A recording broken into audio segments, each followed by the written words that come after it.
Welcome to the Underground Crypto Deep Dive Show. Got another great show to go over tonight to raise that crypto IQ. Let me make it so you can see what I see here. The crypto bubbles where we often start the show. Jimmy Villain in the house. Positively positive tonight. Hey, I love that. Welcome in everybody. Smash that like button for me if you would.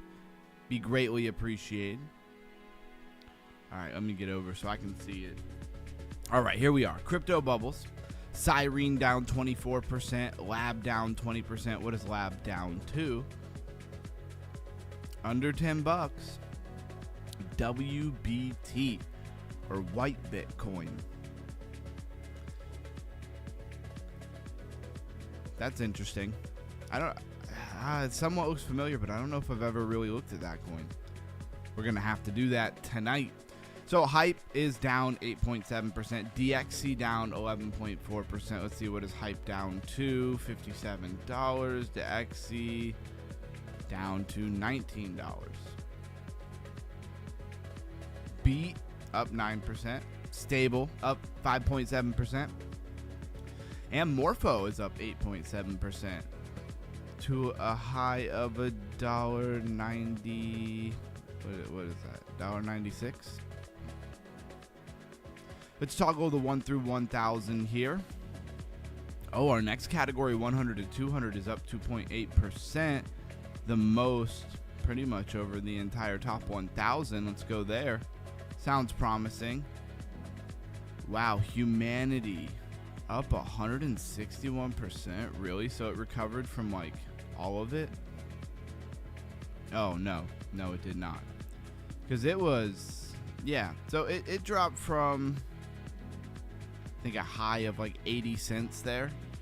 And then more, it was like about 70 cents before it fell to 7 cents, a 10x in the wrong direction, if you will. And then it bounced from about 7 cents to 20 cents. Pretty solid bounce. Well, actually, it bounced even higher there to like 26 cents. Now it's showing around 20. Anyways, very interesting. It's still up 162% on the day. Velvet up 27.1%. Sentient up 21.6%. BTW, which has just been doing numbers lately, very interesting, against most of the market. In the week, it's up almost 700%. That would be a 7x for anybody who's new out there. Yeah, the symbol for WBT looks familiar. You may have talked about it. I really feel like I did talk about it at one point, but there are so many coins. Even for me, it's hard to keep them all straight. So we'll check that out again here. Chili's up 11%. Home up 12%. Rune up 17.3%. UB up 12.4%. And Sonic, previously FTO, is up 8.2%. Let's drop down another 100. That was pretty much the biggest, category of the day. 100 to 200 here. So there's your hopium. Those were the coins that kind of did well there. Sahara AI is down 45.5%. So it had, and a lot of these big straight drop downs. They must be people with, a decent amount of money. Our Pirate Coin up 11.8% today. Chip Kita up about the same. Call it, 13, 14%. And this JCT, or Junction, which we've definitely been over this coin. I remember this coin. Even if it was just recently that we went over it. 37.1% there. And we don't usually go past the 2 to 300. Yo, let's not leave out Seal Coin, which I'm interested in. I don't really know what this coin is. Let's load this thing up. 104.8, almost 105 million in market cap, 10 billion tokens, 4.4 billion in circulation. Less than 50% of those coins are out. BNB smart contract, Sealcoin AI. Where can you buy it? Let's see, where can you buy it? Of course, PancakeSwap, the decentralized exchange for the Binance Smart Chain ecosystem here. KuCoin, KSEX, and then of course Uniswap. Artificial intelligence, that's pretty much it other than a Binance Alpha Spotlight. Let's go to their website. Let's take a look. Hey, there's the Blues guy. Welcome in, Blues guy.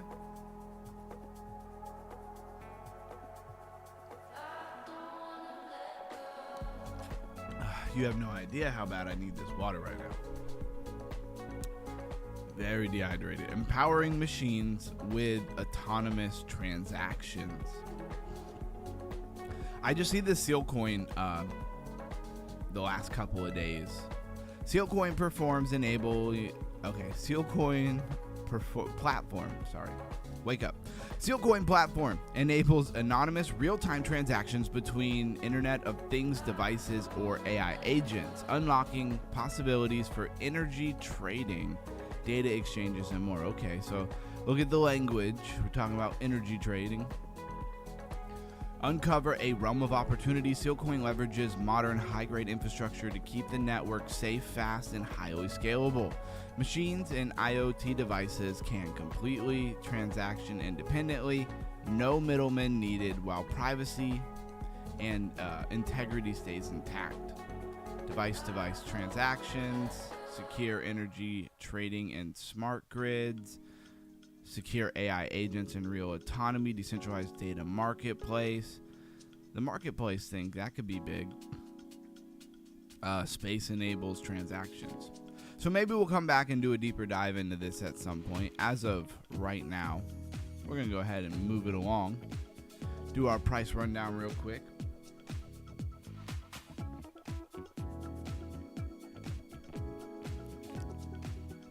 All right.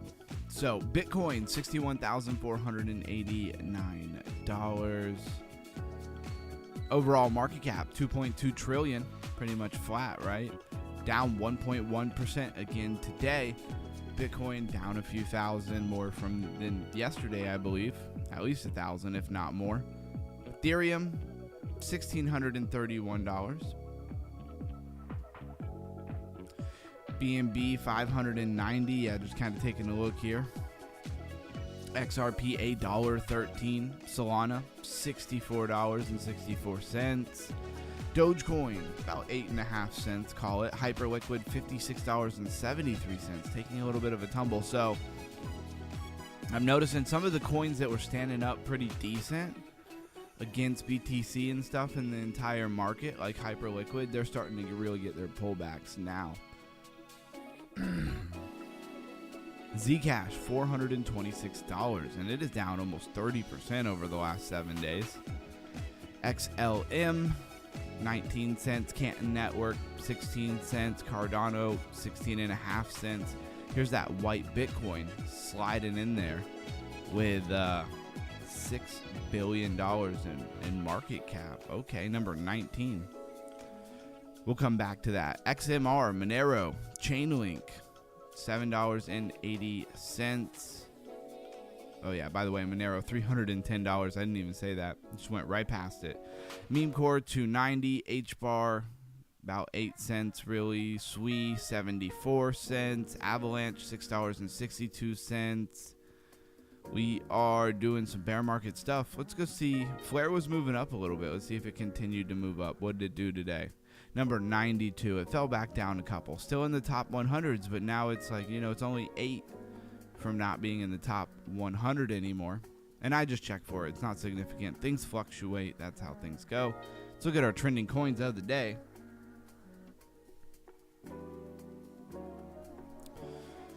Trending coins of the day. Humanity. Solstice, which SLX. We've talked about this a few times here. Zcash, Solana, Ethereum, Morpho, BTW or Bitway, Bitcoin, Lighter Lab, Hyperliquid, Sahara AI, Venice Token, WorldCoin, Athena. And what's really worth talking about? I really wanted to go over that white Bitcoin. I really just want to see how long it's been around. The tokenomics must be good. 400 million. Okay, that's more than regular Bitcoin, right? Look at this thing. It just shot straight up from $43 to about $51. That's just today. Let's go to the max chart here. How long has this thing been around? Okay, so it has been around for a while. Since roughly August 27th, 2022.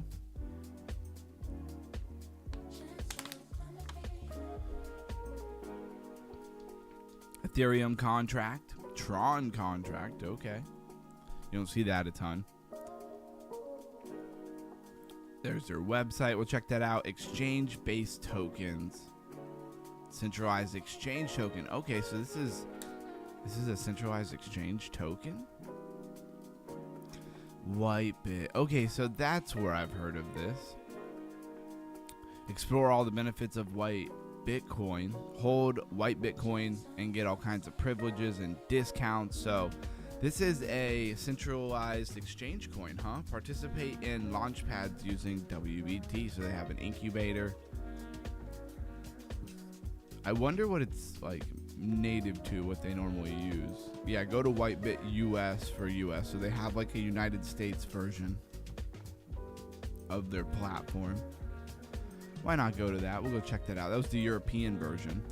Your crypto, your control, trade with confidence. Reserve your spot. Of course, got some sports for some marketing. Well, they've been around since at least 2022. So maybe they'll continue to take some market share and do well. I don't know anything about them, nor am I sponsored by them. No affiliate link for them. All right, so we have Humanity, and Humanity took a hard dive. Hopefully everybody's all right. How you doing, Blues Guy? Did you own any Humanity when it took a huge dip? Hopefully this was not one of your bags here. One of your long-term bags. Hopefully you were just trading it. Market cap 286.6 million. And obviously we can come over here and we can change to market cap. We can see what the market cap was before it fell. Yeah, wow. Market cap was 1.2, almost 1.3 billion. And now we're just talking about 286 million. 10 billion tokens, circulating supply 1.8, but your outstanding supply is super high and much bigger than that, 7.2 billion. Ethereum contract, BNB contract. I mean, if you know this coin, you probably already know that stuff. Infrastructure, smart contract, zero knowledge, privacy Bitcoin, or privacy blockchain and privacy. Sorry, I am just kind of waking up here. How's everybody doing tonight? How are all of my undergrounders?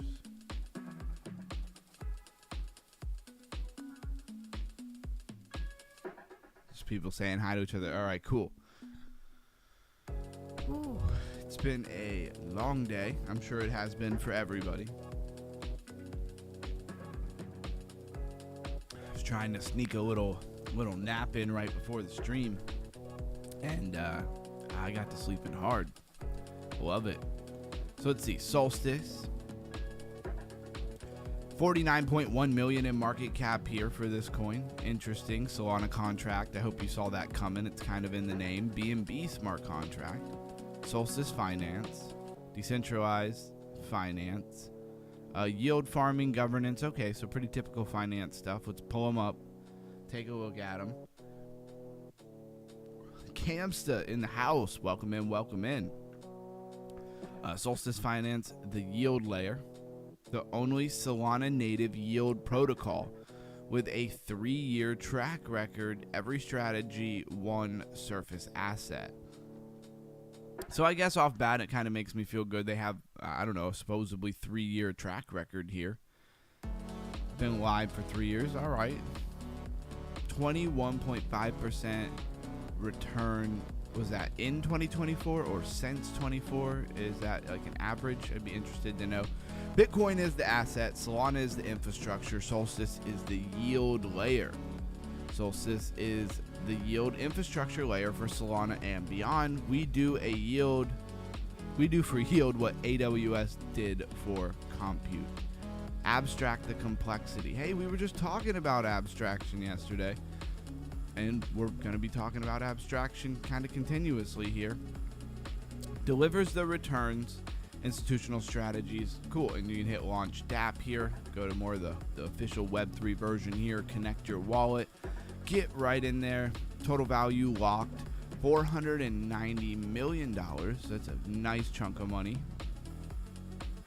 You have this 6-month APY, 7-day APY, and then you have this highest APY available, where you got to swap USX or EUSX and tap into your partner ecosystem with Boost Yield. But you can get up to 20.6%. That's pretty good if it can deliver on that, which I guess if they have a 3-year track record, I guess they can deliver that. Very interesting. More risk, I'm sure, involved with that. They'd probably explain that. So then you got a vault, this SLX token vaults. Lock it up. Pretty typical financial stuff if you're used to if you're used to using Web3. That's fun to say. Good evening. Oh, Hockey is back on. Deep Dive is on. Great night. Thank you for being here. All right, so I don't see any tokens there that are like, wow, we have to go over that. Let's get rid of the ads on Crypto Rank that are forever popping up. Fear and Greed Index dips back to 9. I don't think I've seen it at 9 yet. We're definitely getting low on this Fear and Greed Index, which tells me, I don't know, we could hang out here for a little while for sure. But do we get another spike and move back up into the regular fear region? I honestly get in the vibe it's going to take a little bit of time to do that. Anybody else feeling that way? And by time, I mean like a month and a half, 2 months before we get a little bit of positive pump just to shake out all the negative before we probably continue the bear market. And I don't know what people think my opinion is, apparently, but I've been saying all along there's a good chance that we have not seen the full extent of the bear market, and then it could be good to nibble on some prices just in case that was the double bottom and that holds us up. But most likely we are going lower, something like 50,000, 45,000 for BTC, and there will be some cheaper prices here to scoop some stuff up. So let's make it the top 20 instead of the top 10. And before we go any further, let's talk about our quote of the night. Jim Rohn: either you run the day or the day runs you. One of my favorite things Jim Rohn talks about is winning the morning. You know, you just got to get up and win the morning, and then you can win kind of the entire day. And you may not know this, but chain abstraction, remember we're talking about abstraction, the invisible crypto, is not really about eliminating chains. It's just hiding the chain complexity from the user to the point where it doesn't even really matter what chain they're on. To the user, it doesn't matter. In the background, it does matter. The goal is not necessarily one chain future, right? The goal is an experience where users can interact across multiple blockchains without constant managing of bridges, switching networks, gas tokens, or liquidity routing done manually. And that would be a big upgrade if it was everywhere and nobody had to worry about this. This matters because the multi-chain world is probably not going to go away. So it's interesting. We don't do away with the complexity. We just do away with having to deal with the complexity, right? But if crypto wants to go mainstream, you know, kind of keep echoing this, users cannot be forced to feel every layer of complexity that they deal with. Yeah, and tonight the series of the week is called Crypto's Invisible Upgrade. I thought that sounded really good. I do have some new stuff pulled up. Not here though. Let's not do that one. How's everybody doing tonight? I know it's scary out there in the market and everything feels down. We went over a lot of the news stories yesterday. I have a feeling it's going to be a lot of the same news stories. If there's any different news stories, they're going to be at the top here. So Bitcoin is back, yep, near 61,000. The bounce faded. Who saw that coming? So here's what Crypto Rank says is trending here. See what's going on. It says trying to catch some quality coins at good lows to go 5x for some low swing trades. Not easy trying to catch bottoms. Yeah, especially if we're going to go relatively soon to things like 50,000, 55,000 first, of course. But once that starts going, it can move pretty quickly. And then you're going to see coins at much cheaper prices. Melissa says, I believe it's not over. I think the markets are going to go very low and more people will be shaken out of the market. Absolutely. Jimmy Villain says that's what I'm hoping. It's one of those things where it's kind of like a win-win, you know, for the views and the YouTube and the show going lower and things like that isn't necessarily great because it's not excitement. And unfortunately, it's very excitement driven in this market on YouTube. But for actual buying prices and stuff, it's phenomenal if we go lower and have a little bit of time to accumulate. Could make a big difference 4 years from now. Playing the long game. So here we have First Digital USD.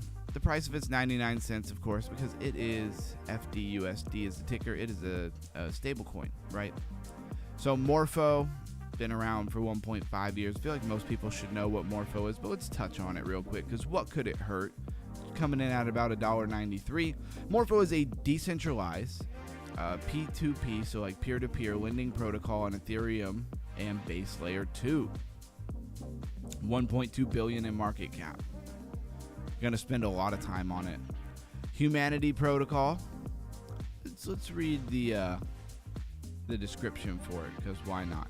Humanity Protocol is a network aimed at providing Sybil resistant blockchain solutions. I'm probably not saying that right. Shout out to the pop-ups. Blockchain solutions to authenticate the first billion users on web. So that's kind of their mission here, their statement, if you will, as a company project. And Humanity is a good name for what they're trying to do. And then, of course, they had some issues, right? Sahara AI. So these are all in funding rounds. Edge Market, this TSFC, Vinyl Equity, and Equilibrium Capital. So Edge Market is a payment infrastructure that connects traditional banking, online gaming, and prediction markets under one system. Very interesting if you ask me. They've raised $46.2 million. To me, all that's really important when it comes to these is kind of know what the project name is, ticker if you will, what the description kind of says, like roughly what they are, maybe who's backing them, and then how much money they raise can be important depending on, you know, what kind of niche they're in. You can imagine what kind of money they would need, right? So TSFC, though, is one I have not heard of yet. Is a classic trading service in the digital asset market. So is this going to be for like your real TradFi people? Clients authorize the company to execute transactions and operations with their funds on crypto exchanges. Sounds like some very TradFi stuff. Trying to get exposure to the market. Vinyl Equities. Vinyl Equities is a digital transfer agency platform for public companies. Share registry, restriction, stocks, proxy, and reporting. Restricted stocks, yeah. Again, more TradFi type stuff. I mean, why set up all these rails? You got to ask yourself, what's the point of setting up all of these things that serve institutions, help TradFi get exposure to the market, buy tokenized stocks? What is the point of all of this if crypto's just going to roll over and die and never be relevant again? Like, it's never going to be a big deal. Ethereum will never be at 5,000 again. You know what I mean? Gotta look at the narratives versus what's actually going on in the market. And maybe it's just a bunch of people who have no idea what's coming. There's all kinds of narratives out there, right? That AI stocks and things like that are going to basically destroy and suck all the liquidity out of crypto. Same thing with the SpaceX IPO. I'm sure you guys are familiar with that. If you're just rolling in here, smash the like button for me. Chris Goss in the house, my fellow lifer. Thank you for being here. Thanks for popping in yesterday. I appreciate you. Equilibrium Capital Service, LLC, is a registered broker-dealer. The company is registered with the SEC and is a member of FINRA. Again, this is more, TradFi exposure kind of stuff. Then we have Shoots, Subnet 64, that is the BitTensor ecosystem, but what is it? Decentralized serverless AI computation platform on BitTensor Subnet 64 with TEE privacy. Sounds interesting, sounds techy, definitely has to do with AI for sure. Let's see, what is max supply here? 21 million max supply. That's what I want to see. Gwei, down a tiny bit. Only been around for 0.4 years. See Junction right under it, which seems like it had a pretty good day today. So ETH Gas is a marketplace and infrastructure layer built for Ethereum's networks, block, space, and gas market, right? If you know what Gwei is, and if you understand things like data availability, a mempool, raising that crypto IQ type stuff we've been over a bunch of times. It's funny, I was accused yesterday of not actually knowing any of this stuff and just reading off of ChatGPT. But I could sit here and rant to you about mempools and how I believe that we need some kind of privacy layer around mempools to get away from MEV attacks, maximal extractable value.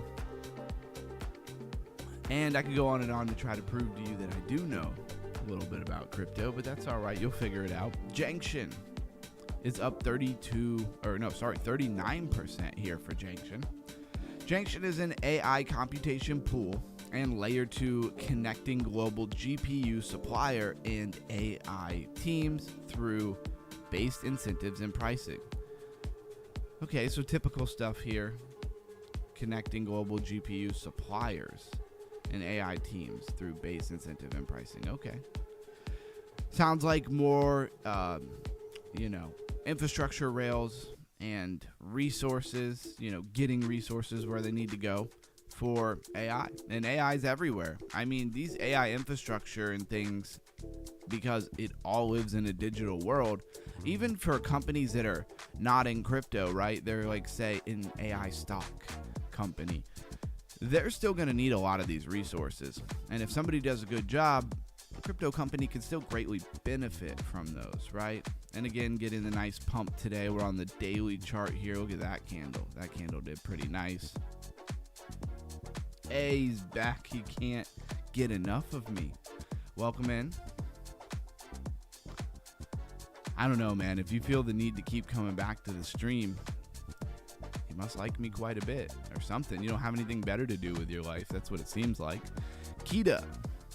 But hey, run my chat up. I love that. It'll pull more people in. So Kita, or KTA, everybody should be pretty familiar with it at this point. Kita Network is a blockchain network that bridges traditional finance and digital assets. Again, traditional finance and digital assets. A lot of what we're seeing now, remember we were seeing like coin after coin after coin coming out that had to do with institutions and institutional services. Well, now what we're seeing here is a lot of TradFi exposure and things like that. 100 million in market cap. All-time high though, 674. And I remember when this coin was really doing the numbers. Let's go to something like the monthly here. You can see it's fallen a lot here. And to be honest, it's one of those coins. There was a lot of coins at this time that came out. I didn't pay a lot of attention to it, but there was a lot of buzz. A lot of people were excited about this coin, right? It's a layer 1, just to give you some idea of the project there. Velvet Capital is a DeFi operating system designed to streamline on-chain portfolio management and asset creation. You got to think who would like some portfolio management? People with large portfolios, right? Companies, institutions, stuff like that. So, like I said, you see a lot being built for institutions. Why would they build a whole bunch of stuff if institutions aren't going to come in some way, shape, or form into this market? I mean, obviously, some of them are already here.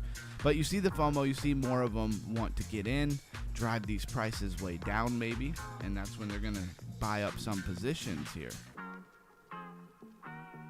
Let's see. It goes back to July 7th, 2025.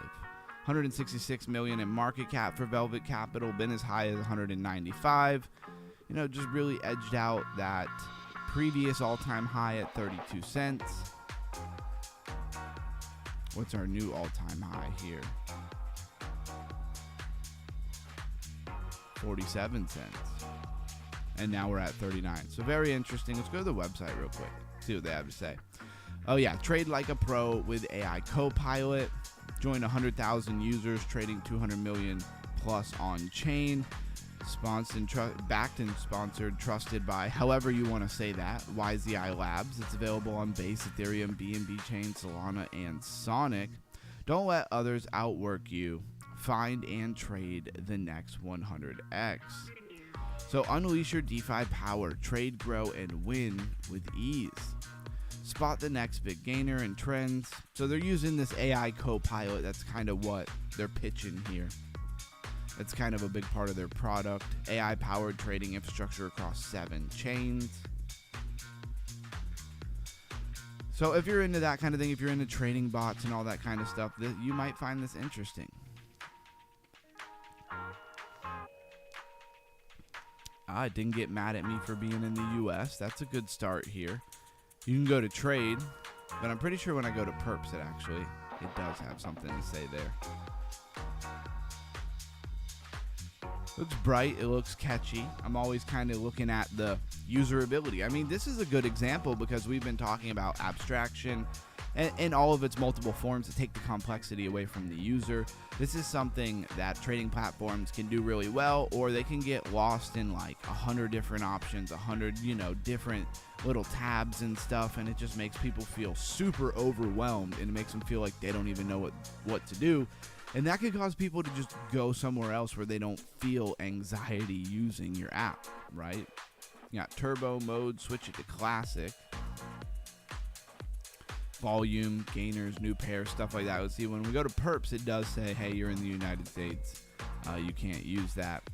And then it has its own trenches category. It looks pretty good overall. I mean, just in my mind, real quick, kind of comparing this to all the other trading that we always look at. There's so many decentralized exchanges out here now, and of course centralized exchanges for that matter.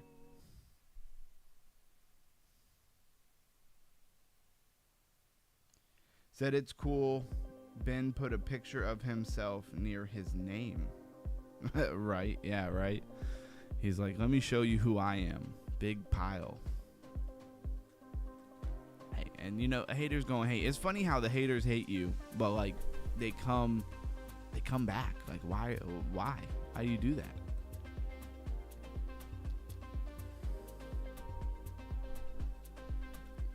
All right, so this is Velvet.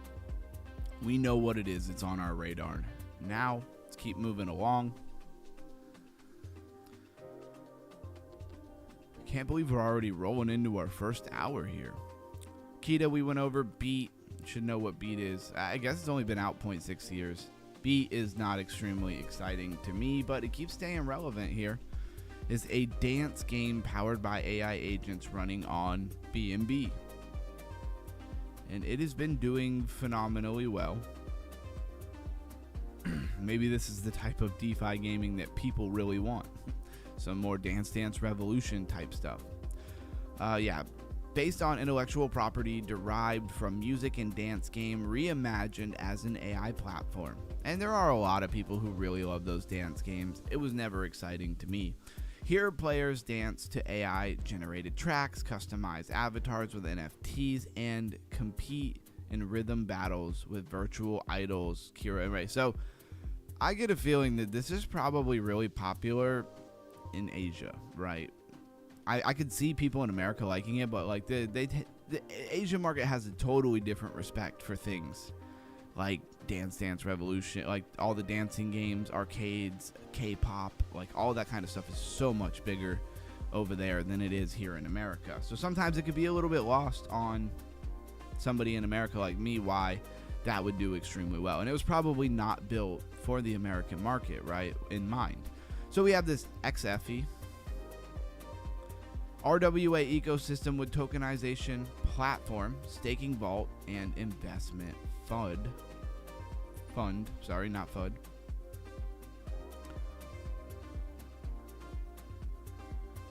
It's got staking vaults, yield generation. Yeah, so pretty typical stuff here. They've raised about $20 million. We did check it out yesterday. The global portal for RWA and vault strategies, institutional grade vault strategies meet proprietary on-chain RWA infrastructure, market neutral returns, tokenized real assets, one portal driving mass adoption. Just going back to the thesis that I've been saying, we've seen a lot to do with institutions and new coins and new projects. We've seen a lot to do with RWAs, of course, TradFi exposure to this market, and then on top of that, we're seeing a lot of things geared towards bringing TradFi in. But why would you? The question is always timing. Okay, here's something that I want to say that I think is just highly important to put in the back of your mind. This kind of just raises not just your crypto IQ, your market instincts a little bit. Look at the timing of things. Timing is everything, if you ask me. And so why is all of this stuff important now? Is it just because a bunch of other types of coins and meme coins and things, it's not the time for them, they're not going to do well and stuff, so now all of a sudden all of these are popping off? Or is there a lot of interest?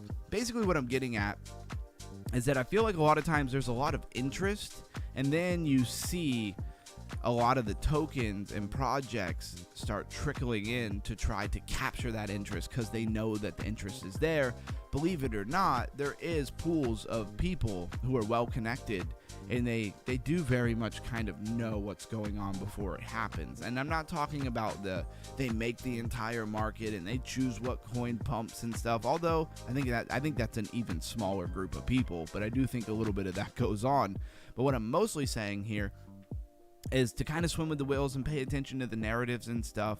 It's good to kind of watch what kind of coins and projects are coming out, because if I knew something ahead of time, I would probably go build a project for it, right? If I knew, let's say I knew something with some insiders, and I knew, another $1 trillion was coming into the crypto market, and it was going to be very specifically, say, tokenized stocks, and I knew institutions were going to be the main heavy hands in that. That's a lot of money. Hey, let me manage your crypto. I know about crypto. Let me go build something that's geared towards, holding keys. Like, those are the type of projects we keep seeing.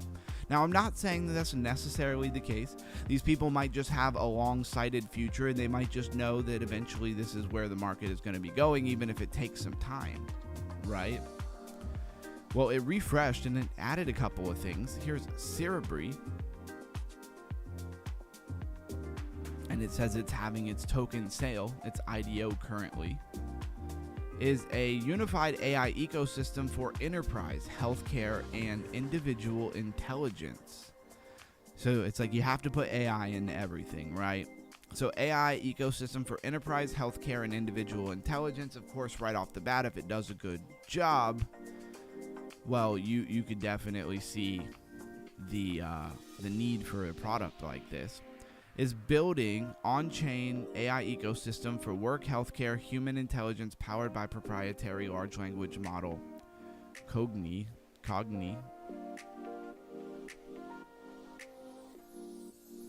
So it's a company that's got a very niched in and focused, right? Healthcare. It's funny. Let's go click on healthcare as like a hub. How many things do you really have here? And how are they doing? Of course, most things are down, so you can't be too hard. And I didn't know we were going to be kind of tapping into healthcare, but we're just going to do like a quick little review here of it. Just call it like a mini deep dive for the people who are here. And these are the projects that have that healthcare ticker. Now, Nova, SN68, that would be a subnet, right? On anytime you see that SN, you should know. Plastic Hero, that's new.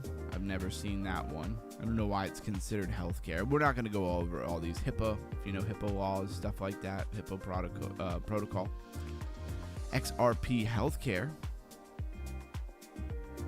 and XRP Healthcare. So, okay, you have two separate tokens here, huh? That's interesting. You have an XRP Healthcare, then you have an XRP Healthcare AI. I didn't know that they made two tokens out of it. Rejuve.ai. I remember when a lot of people were talking about that coin, that it was just going to be one of these coins that was going to be real popular, and then it never really did. All right, I'm decently surprised. There is far more of these tokens. I thought we were going to pull this category up, and there was going to be like 10 tokens. All right, so Cerebri has entered the race here, and since it renewed, let's see if there's anything else that popped up. Sentient, okay, we know what Sentient is, only been around for 0.4 years. Sentient is a protocol building the grid, they call it, open and community for built AGI networks via composable AI artifacts. Basically, to make it short, Sentient is basically trying to bring together tons of people who have to do with AI and build like this, how do you put it, big resource for decentralized AI, which is pretty cool if you ask me. But of course, it's niche. You got to care about AI being... Their main narrative for Sentient is that AI is decentralized, right? And not concentrated into a small group of centralized power. I think most of that centralized power is not going to be in crypto. Obviously, that's going to be like in your big AI stock companies, stuff like that. Totally different ethos that they have. Let's go get our top gainers, top losers here. Let's roll over to Blockworks. So Humanity 87%, Velvet 24%, Thorchain 20%, Kita 15, White Bitcoin 15. See what the top loser is, Siren. I kind of like that. I don't like Siren as a project. Not very many projects that just get a total bad vibe from. Siren is one of them. Sky AI, of course, down 22%. DXC, Build On, Hyperliquid, down 8%. BNB Attestation Service, that's a topic for another time, attestation, 5.4%. And Caspa down 5%. I don't think Caspa really needed to go down any more percentages, but it is. It is. Let's go look at our ETF inflow outflow tracker here. And it is, of course, going to be a day or two behind. There we go. And we will go to the daily. All right, we got that. Make sure we got June 7th, huh? This is as close as we can get here. Oh, no, we got June 8th. We got yesterday on here. That's good. Overall, down $412 million. But let's see what that primarily is. It's probably mostly Bitcoin because that's where the big money is. 374, almost 375 million it's down, right? It's a lot of outflows for a lot of days. But when you see this start turning around, it's funny because on the 5th, it's funny, it goes from the 5th to the 8th. Okay, it must be closed during the weekends. It makes sense, traditional markets. I'm so used to everything being, crypto and 24/7 markets. I got to remember these ETFs are not a 24/7 market. It's good for me to remember. It makes sense why I was looking for like June 6th and 7th and I just wasn't finding it. Yeah, what do I want to take away from this? More outflows, I guess, is all that's takeaway. And what's the point of watching this? Well, when we start seeing the outflows kind of change, right? We start seeing multiple days of inflows, maybe a week of straight inflows, then we might actually know that we're turning around a little bit in the market. Now I say it's the time to raise that crypto IQ. Shout out to the few ones who are here. Not getting a ton of traction on YouTube today because we changed from a entertainment category to an education category. And so it's going to take YouTube a few days of streams and stuff for it to figure out who to send us to. But I think overall, I think it's going to be better because we are very much more of an educational show and not just a straight entertainment show. Crypto has a strange contradiction. On one hand, the industry keeps saying it wants mainstream adoption. On the other hand, the user experience often requires people to understand infrastructure details that most normal users should never have to think about.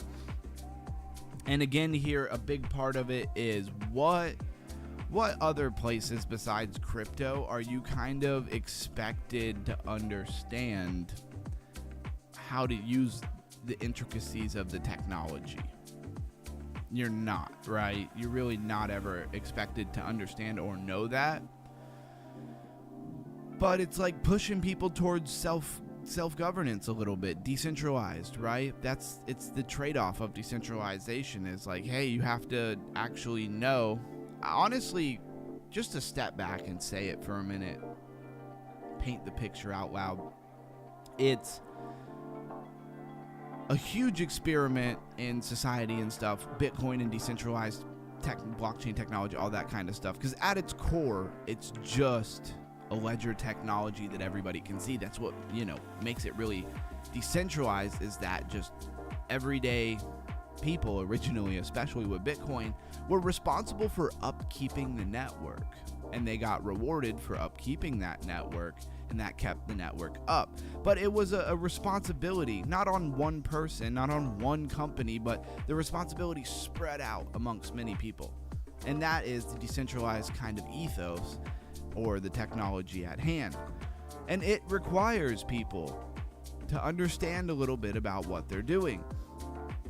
And from the start, if you were in early, man, it had a huge, risk to reward ratio. That is for sure. But the whole idea of the technology is very different because everything else that we know, right, is mostly centralized. Every other company, app you use is all centralized, and it doesn't require any of this stuff, right? Think about what happens today. A user wants to use an app. In a normal situation, they just go on the app store on their phone or something and they download it, right? In this, they buy, but first they need to know which chain is the app on. So in crypto, it's totally different. Do I have funds for that chain? And a lot of people don't even realize this, of course, until much later. Do I need to bridge? Which bridge should I use? Do I have the right gas token? I mean, there's a lot of questions that you have to kind of have the answer to before you even get to use the application for whatever you were trying to use it for. So what happens if the bridge takes too long? What if I send funds to the wrong network? That one's always anxiety central for new people. What if the transaction fails? For crypto natives, this is annoying, but it's familiar and we're used to it. For mainstream users, it can feel literally impossible. This is why chain abstraction matters so much, right? And we touched on this and we really tried to explain what abstraction means yesterday. So hopefully you understand that means taking away the complexity from the user and just kind of burying it so that it just kind of runs smoothly like an application and they don't have to really understand how anything works. Chain abstraction is the idea that users should be able to interact with the crypto application without manually managing all the chains underneath. Said differently, instead of saying I need to bridge Ethereum to Arbitrum to get ETH for gas, then interact with this app, the user's experience feels more like I want to use this app. And the infrastructure handles the routing behind the scenes. Now, maybe they still have to put some money in the wallet, but the wallet can handle making sure it has the right gas, right? And that is the dream. Not because chains do not matter. Chains still matter, of course. Security layers, liquidity layers, fees, settlements, all that stuff still matters. But we need to take it away from the average user so they don't get overwhelmed, or we're just not going to get more people to use this type of technology. But the user should not be forced to manage every layer manually. This is the same thing that happened to the internet, and this is a really good takeaway that I feel like a lot of people don't actually know. Most people do not think about which server their app is using, do they? They don't think about routing packets. They don't think about cloud regions. They just use the app. Crypto is still too early because users are forced to feel the infrastructure. It does not mean the multi-chain world disappears. And that's what on the flip side, all the real crypto native people, that's, I think, what they hear a little bit, and that's not what we're talking about. It means the multi-chain world becomes easier to use, which actually means more people will build in the background. You're just going to constantly have an emphasis on making sure the users don't feel the complexity. And that's abstraction in a nutshell for anybody who's lagging behind here. And that is why it fits perfectly with the idea of crypto invisible upgrade. And the whole idea to the crypto's invisible upgrade is that it's not going to be this big flashy thing that brings in all the next, hundreds of millions of users. It's going to be getting rid of the complexity. And so that's where we're at tonight. Is anybody ready to raise that crypto IQ?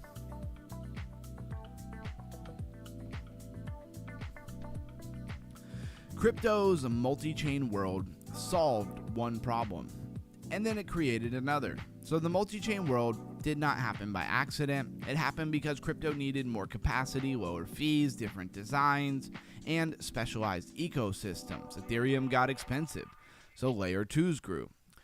Different layer 1s experimented with different trade-offs. App chains emerged because some applications wanted custom environments, so it was necessary. I think that's lost on the average person.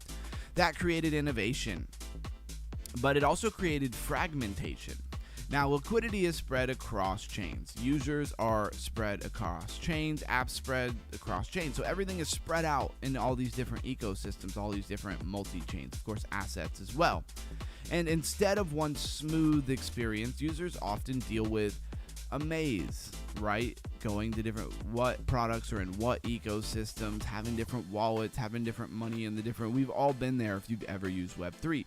So the multi-chain world gave crypto more capacity, but it also made it harder to use for the average person. And that trade-off, that is the trade-off chain Abstraction is trying to fix. It's a weird way to say that. But what we're trying to say here is that is what Abstraction is trying to fix, the usability. Now, I do want to hop over and take a look at some news here.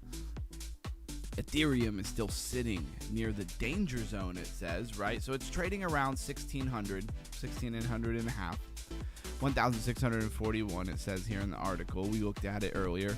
Not far above the recent low areas of 1,500. Still under pressure, even though long-term Ethereum treasury narrative is getting stronger. This is one of the biggest disconnects from the market right now. Institutions are building Ethereum treasury strategies, but other people are convinced that all of this is going to zero. You think institutions are building ginormous Ethereum treasuries, but ETH is not going to be relevant in the future. Everything that the developers built, everything that's going on over there is just going to be worth nothing. Hey, welcome Hart, welcome in. Good stuff. Hey, thank you. Thanks very much, Jimmy Billion. And we're going to keep moving. I like to break it up a little bit, though. When it comes to raising that crypto IQ, we're going to kind of bounce between the news in this segment.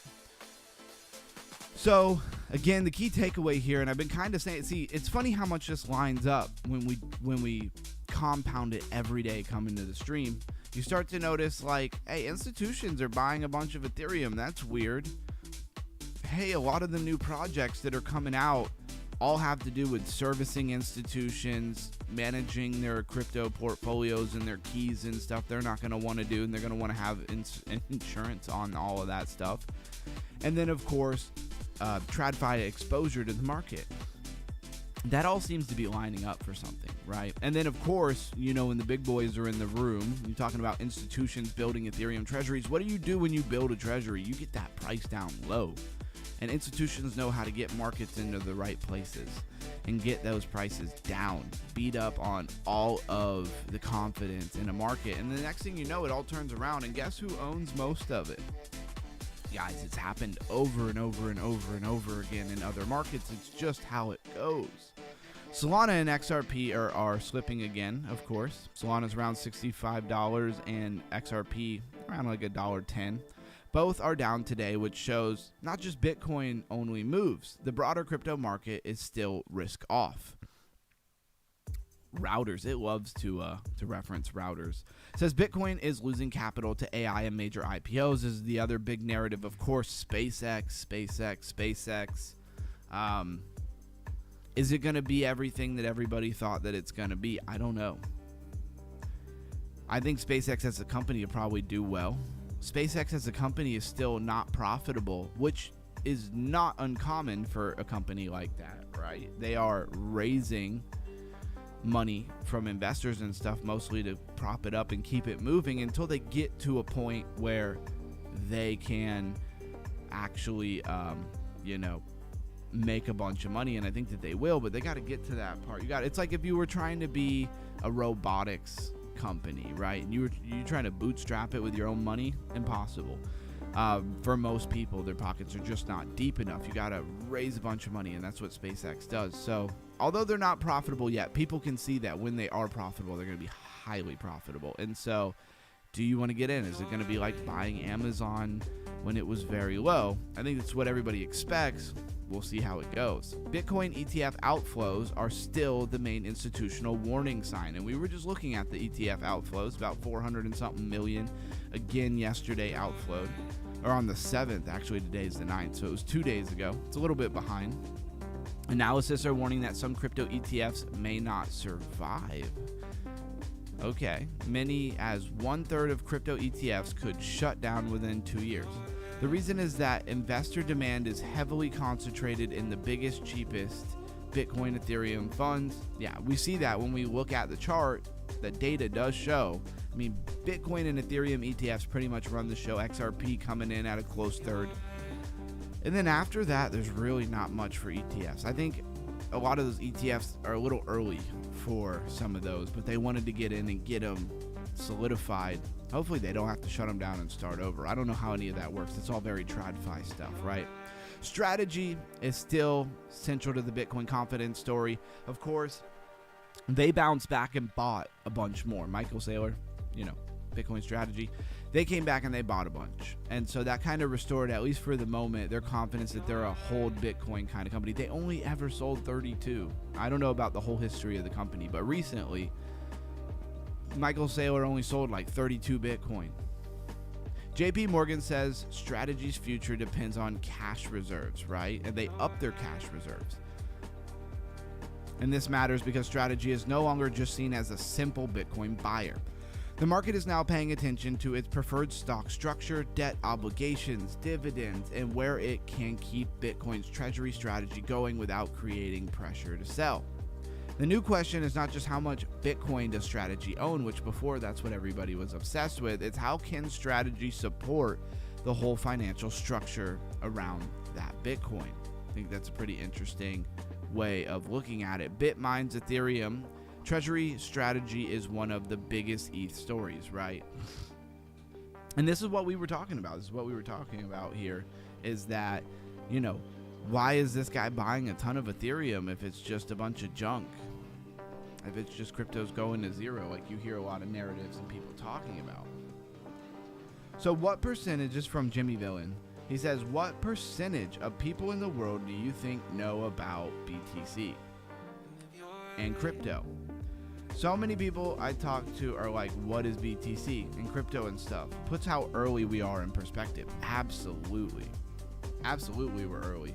And we just have like these bright moments where the market is way up, right? Top bull market type stuff. And that is when a lot of the mainstream gets just like a little glimpse. And they'll catch on to something like a Shiba Inu, right? Dogecoin, something like that. Something that was really, flashy and had a lot of culture and stuff. So it kind of, somewhere they found it on social media.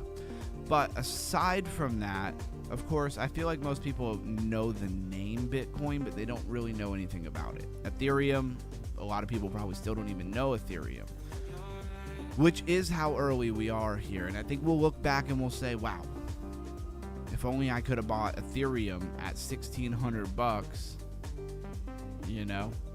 now 10 years later, it might be worth considerably more. And that is the bet that Bitmine here is having, right? They bought roughly 127,000 ETH recently for about 214 million, which is crazy because they actually are holding 5.5 million Ethereum that's worth around 90 or 9.3, not 93, but $9.3 billion. On-chain reports that Tommy Lee called the broader ecosystem sell-off superficial, while BitMine continues to accumulate Ethereum. So they are the strategy of Ethereum, basically. The Michael Saylor of Ethereum is Tom Lee. And he's placing his bet and putting his money where his mouth is, I'm sure. I'm sure they're raising capital, don't get me wrong, but 9.3 billion is a lot of money to be buying just straight up ETH with. I don't know, you got to have a little bit of conviction to do that. And of course, this says they're getting close to holding 5% of all Ethereum. Usually, we're not real excited about somebody to own a large percentage of a token. But if it's somebody who's got a long-term plan for it, maybe it is good. All right, so let's get back to where we were. I was trying to break up some of this crypto IQ raising stuff. Come on back. Bridging is one of the biggest UX meaning like usability, failures in crypto. Bridging is honestly one of the biggest failures in crypto altogether. And although, and I'm going to keep making jokes about it because I think it's funny, apparently I don't know anything about any of this stuff. I just read off of ChatGPT. Can anybody tell me what the difference between bridging and an atomic swap is? They serve the same purpose. There's a huge key difference, and one of them is much better than the other one. So what is the difference between bridging and an atomic swap? There you go. But I don't know anything about this stuff. Man, I'm going to have so much fun with that. Bridging is normal for crypto natives, right? So if you're used to being here, you've bridged stuff. I mean, when we were using Starknet the other day, we had to find a bridge and use it. I say the other day because that's just how I am. It was probably like a month and a half, 2 months ago, if not more. But we had to find the right bridge for Starknet and use it, and it was frustrating. And there's even one bridge that I used that never did anything, right? And I'm pretty familiar with bridging assets, so it definitely is going to mess up somebody who has a lot less time in Web3 technology. But anyways, set back and think about how strange this sounds. A user has money and they want to use an app, but the money is the wrong network. It's the wrong money. And that will confuse the heck out of people. So they need to send the money through a bridge, wait for it to arrive, survive the anxiety, make sure they have gas on the destination chain, and hope nothing goes wrong. And bridges, how they go wrong, right? They get hacked. That's the biggest exploit in crypto, is bridges. That is not a normal consumer experience at all. That is infrastructure management. Bridges also introduce risk. They can be slow, confusing, expensive, and of course, vulnerable. They can create anxiety for the users who are worried about the sent funds going to the wrong place or just never showing up, like some things that I bridged on Starknet. And the first bridge that we used, none of that stuff ever showed up. It was like $10. That's why you do small transactions at first, to make sure that you have everything right before you send larger amounts of money.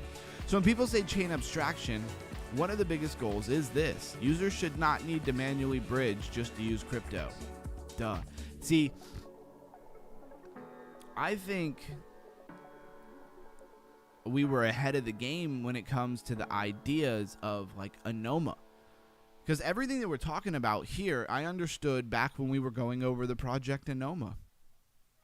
It was one of the times where I really started to kind of really dig into chain abstraction and what that really means. And that's when the kind of light bulb moment came and said, hey, this will make it easier for everybody to use and more people will use it. And that's why I was like, I don't know if Anoma is going to be the coin to do it, but I'm definitely going to be paying attention to this narrative.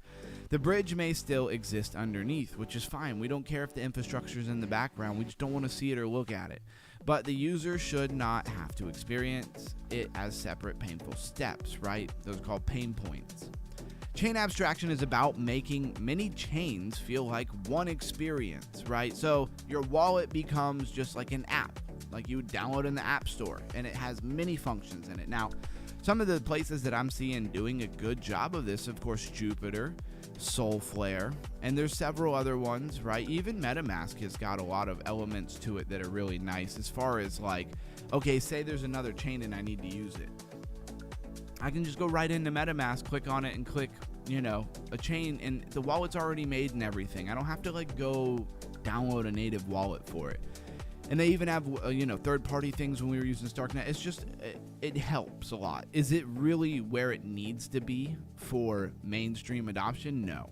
But if you're used to using manual everything in Web3, it does make it nicer. I would say Solflare and stuff like that, very nice. Put your money in a Solflare wallet, especially if you're dealing with the Solana ecosystems, Solana native stuff, and you can swap right inside the wallet. Jupiter as well, and many other ones tout that same thing. It is a nice abstraction.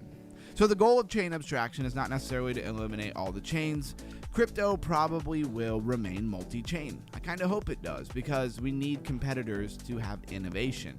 Different chains serve different purposes. Some optimize for speed, some optimize for security, liquidity, gaming, real-world assets, low fees. The blockchain behind these things can be highly different for the actual use case. The issue is not the many chains existing.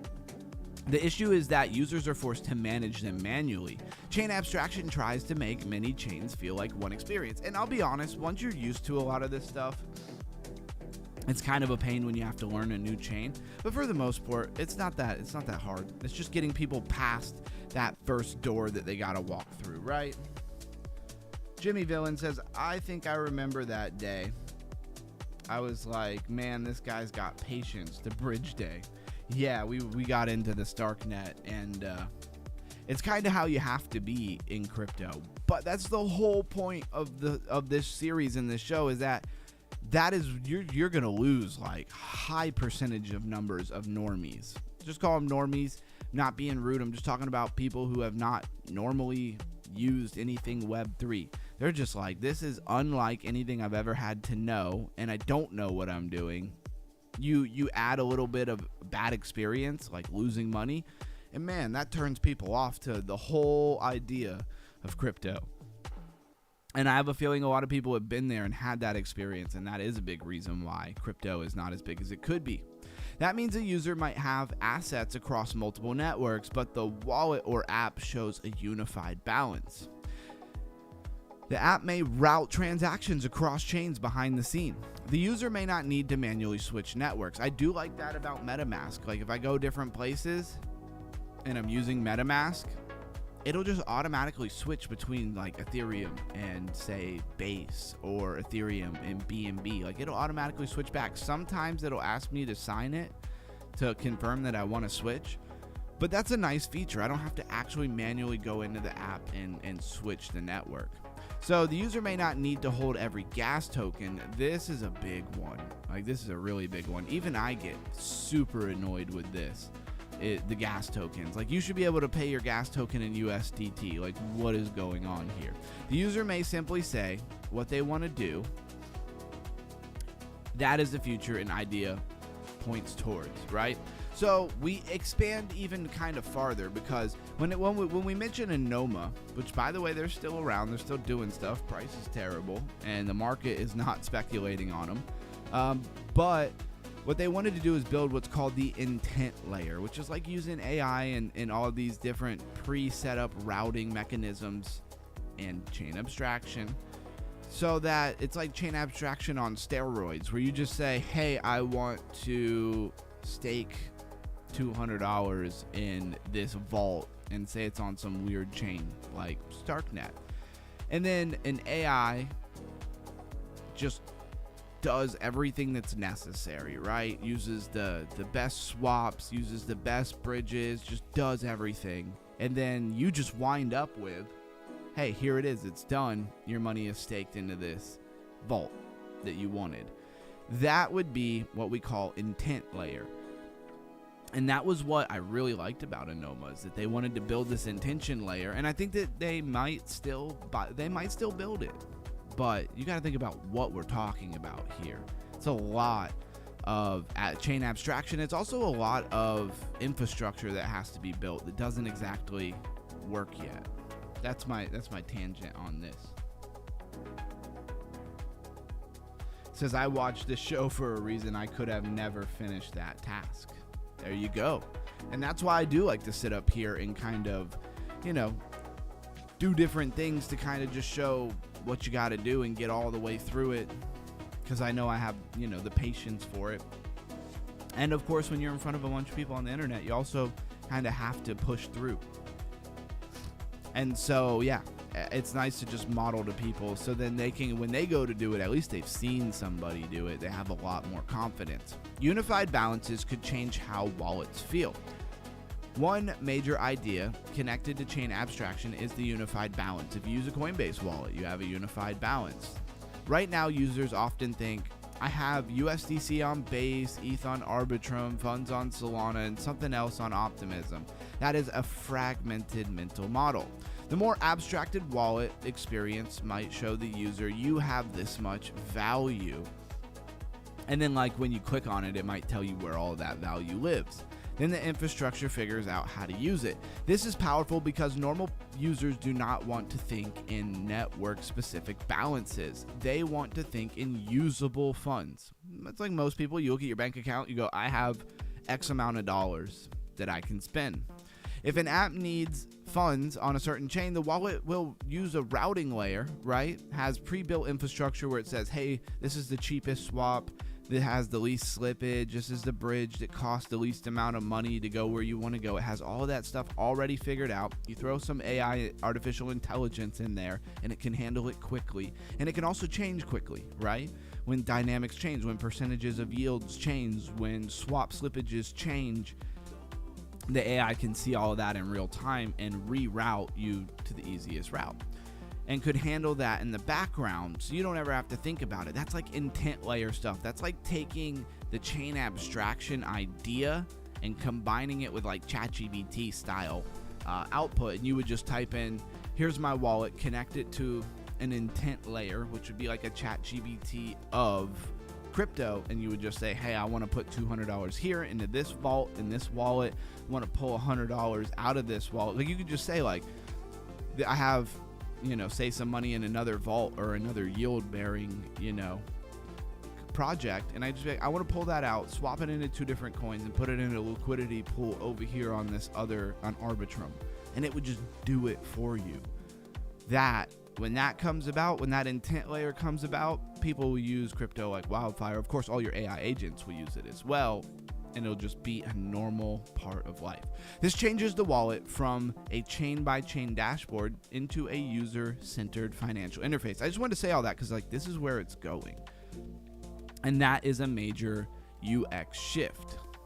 Gas abstraction matters just as much as a bridge abstraction. So we're talking about pain points here. We're talking about abstraction, but we're also talking about the different pain points. So we talked about bridge abstraction. Bridges are super necessary because you have to get from one place to another, but they're high risk, right?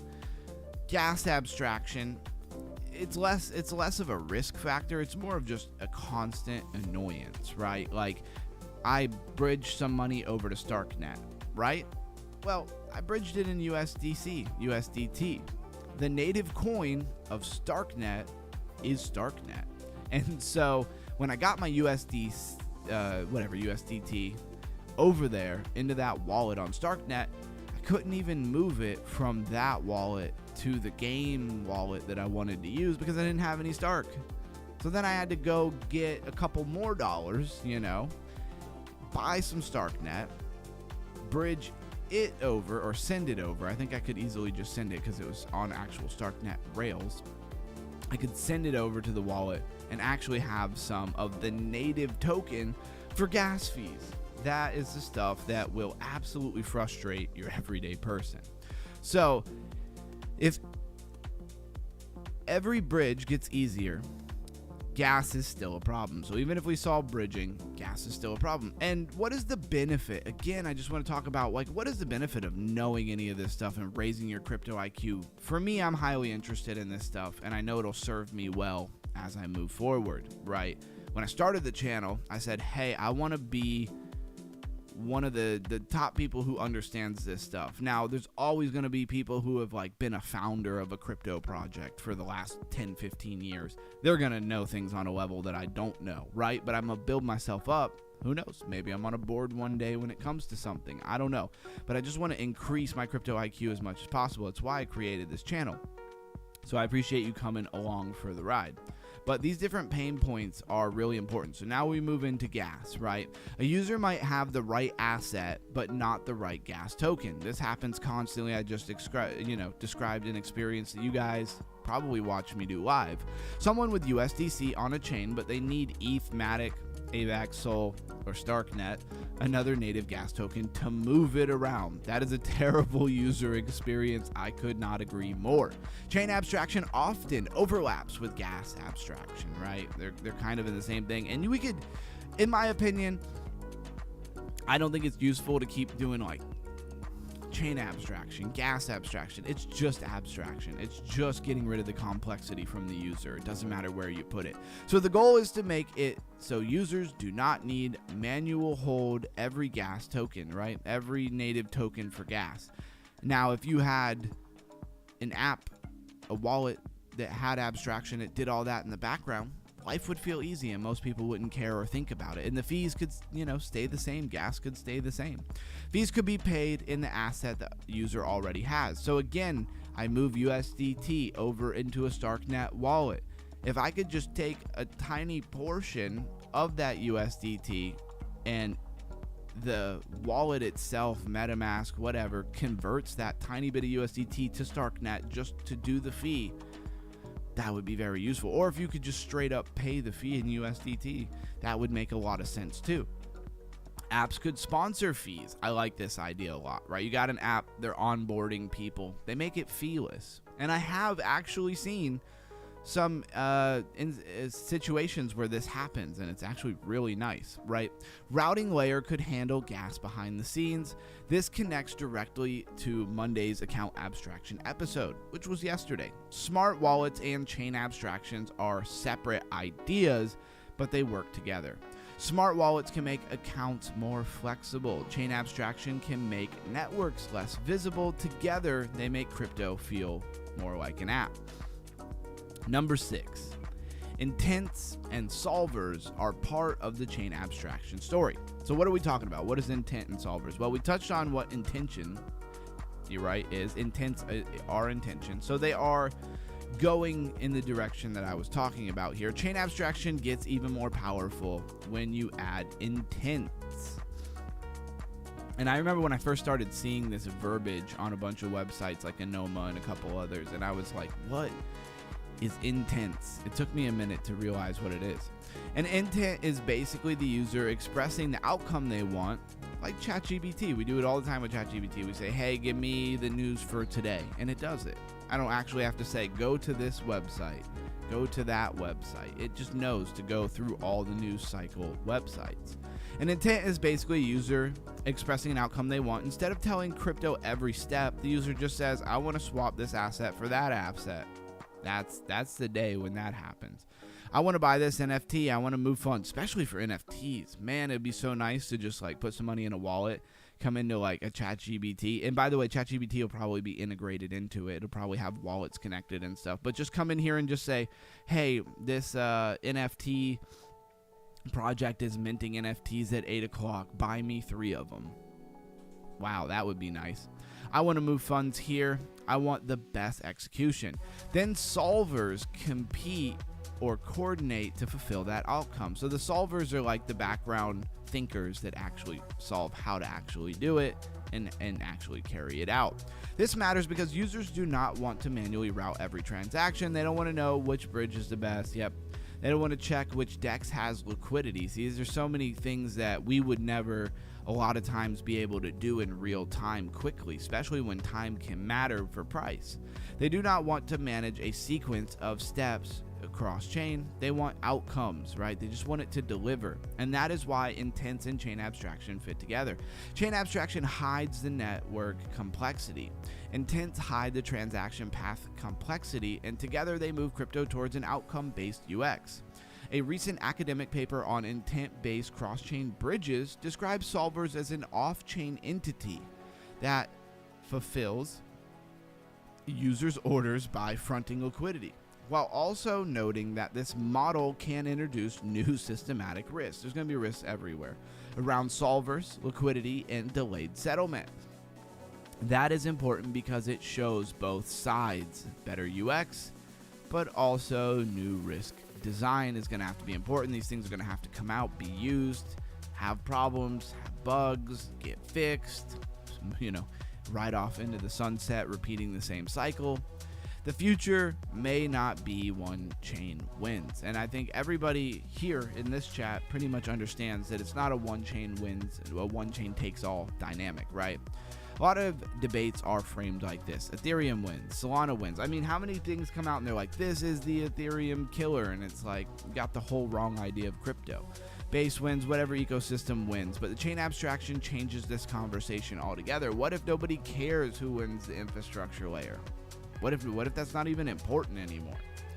What if the winning experience is just the one that routes across infrastructures without making users think about it? And I do think that will be the winning idea. That does not mean chains stop competing or that they stop earning fees or that they stop existing, right? They will compete for developers' liquidity, settlement, security, speed, app ecosystem, all the things they already compete for. But at the user level, they'll get the best of the experience, right? And the future may not be one chain winning. It may be the interface making many chains usable. The risk. Let's talk about it. Abstraction can hide security assumptions. This is where we need to stay balanced. Crypto being made easier is great, but if users do not know what is happening underneath, they may not understand the risk that they're taking. And that's where it's going to be a little bit of a tie-off. Like, it's going to have to prompt you and say, hey, this is the less risky path. This is the cheaper, more risky path. Different chains have different security assumptions. Different bridges have different trust models, and we know bridges are notorious for losing money in crypto. Different solvers have different incentives, different routes, may have different failure modes. So abstraction cannot just hide everything carelessly. A good abstracted experience should still protect users and provide transparency when it matters. And you'll probably even have regulation in some of this stuff eventually. The danger is building a smooth interface that makes risky infrastructure feel safer than it really is. So you think that what you're doing is on the up and up, but really there is potential for exploits. And that is the challenge. Crypto needs to become easier without hiding all the risk away, so that when things go wrong, people didn't even know it was a possibility, and it'll really blindside them. That's bad experience. The bigger question is, should users ever have to know what chain they're even on?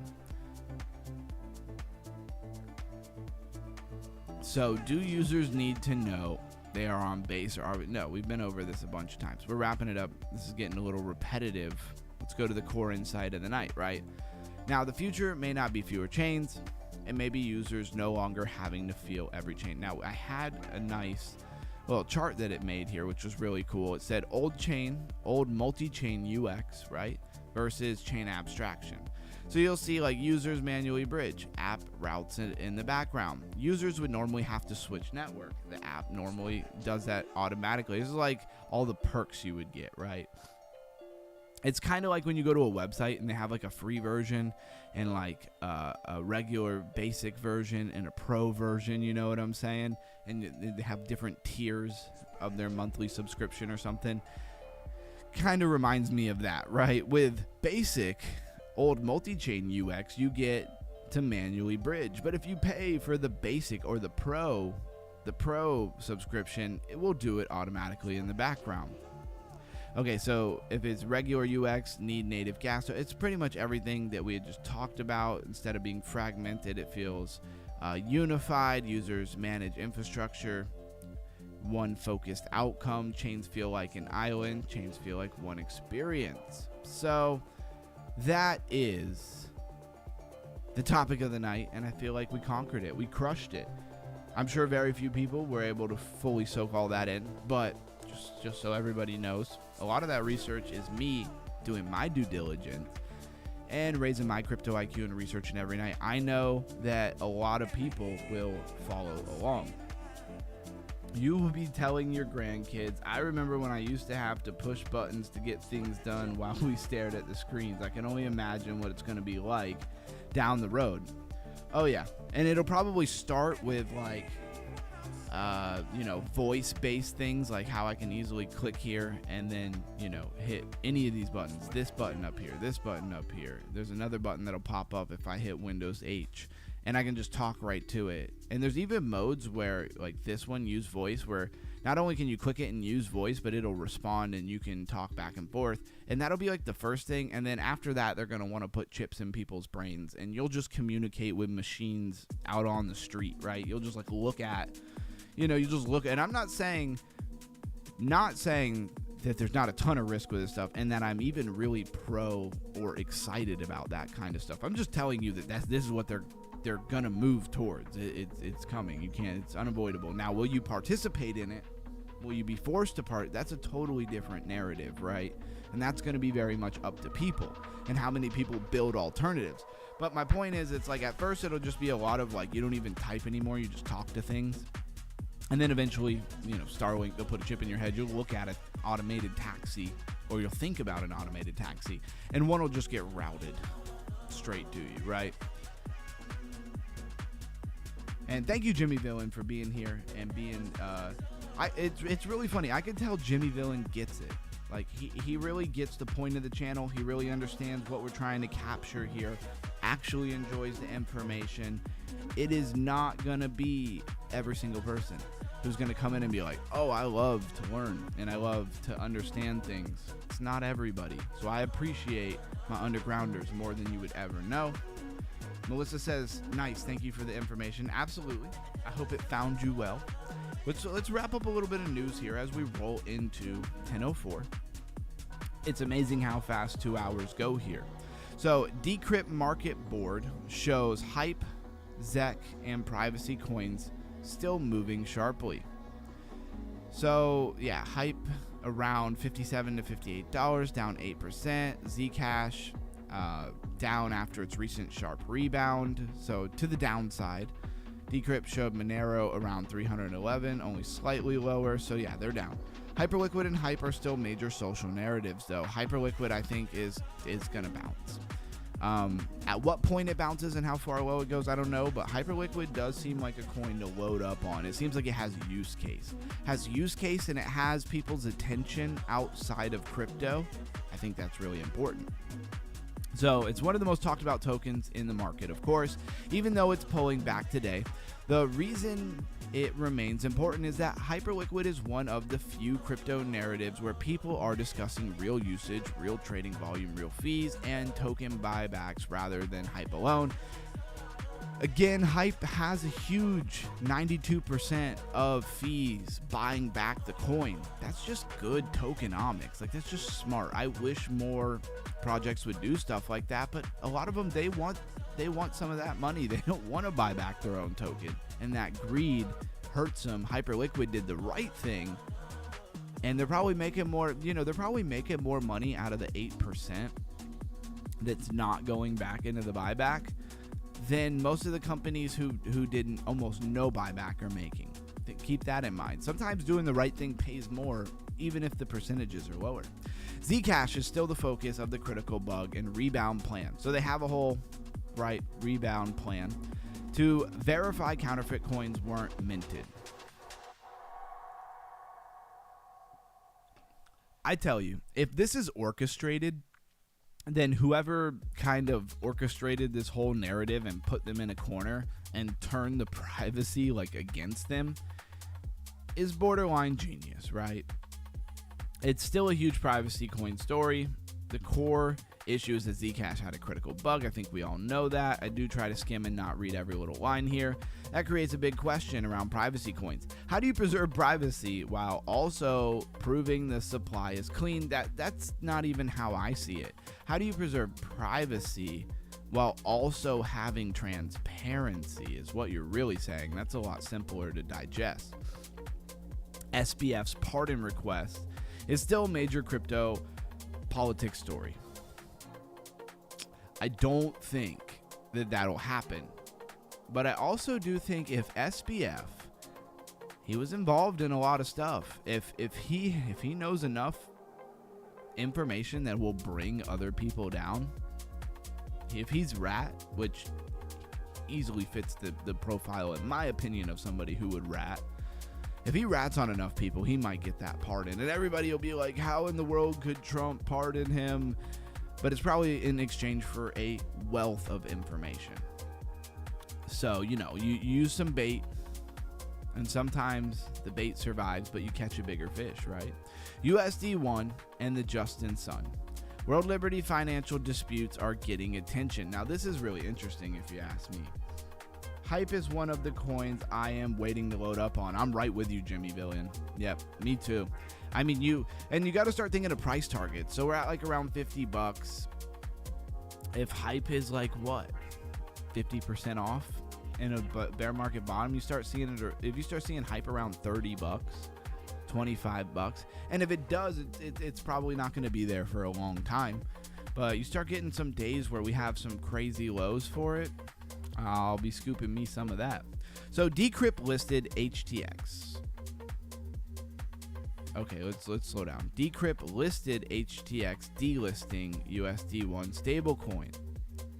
And HTX is Huobi exchange, I believe. Stablecoin amid Justin Sun dispute with Trump-backed World Liberty Financial. So I guess Justin Sun is beefing with World Liberty Financial. I don't know. Some people like Tron. I don't know.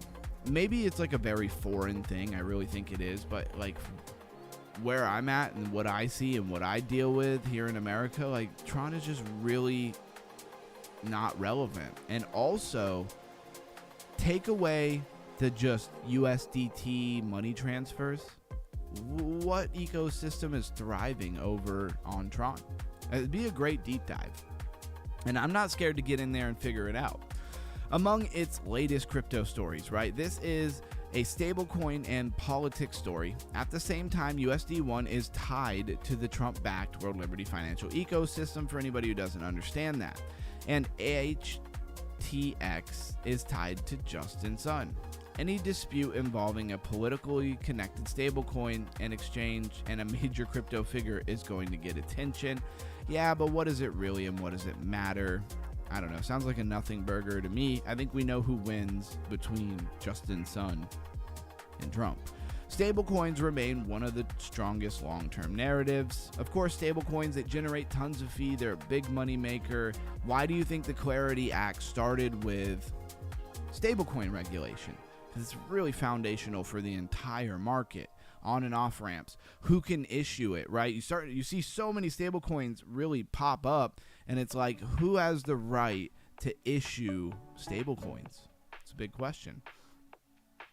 So Bitcoin dominance is slipping as stable coins and altcoins take more attention, and this is a little bit odd. I mean, in the beginning of a fall, like you have a low, you bounce. Some people call it a bear trap or a bull trap or a dead cat bounce or whatever, but on a bigger time frame.